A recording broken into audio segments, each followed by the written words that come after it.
இப்போதான் நானும் செய்தி பார்த்தேன், கோயம்புத்தூர் பக்கம் போகணும்னு சொல்லி. நான் கோயம்புத்தூர் பக்கம் போய் 13 வருஷம் ஆச்சு.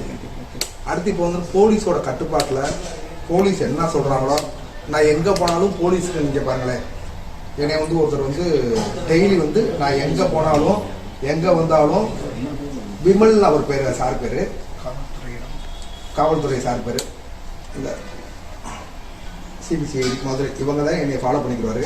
நான் எங்கே போனாலும், நான் எந்த ஊர் போனாலும் சொல்லிடுவேன், எங்கே போனாலும் லொக்கேஷன் அனுப்பி விட்டுருவேன்.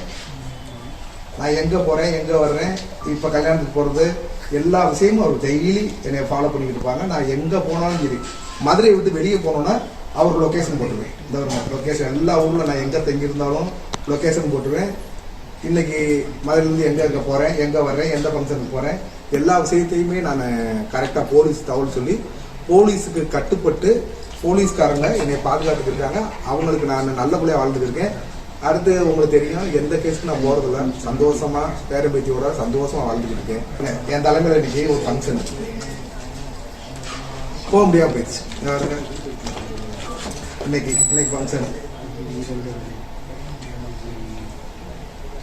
இப்போ கிளம்புனவே இன்னைக்கு இது போக 3 ஃபங்க்ஷன் இருக்கு. டெய்லி ஃபங்க்ஷன் போக எங்களோட கல்யாண கச்சேரி போக, கல்யாணத்தை முடிக்க கல்யாணம் ஒரு இப்போ வரையுமே உங்களுக்கு நான் இப்போ ஒரு வருஷம் மட்டும் ஒரு 15 கல்யாணத்தை தாலி எடுத்து கொடுத்துருப்பேன். நான் அப்படி வாழ்ந்துக்கிருக்கேன், எந்த பிரச்சனையும் போகல, வர்றதில்ல. சாமி நீ கேளுங்க, பார்த்து சொல்லுங்க.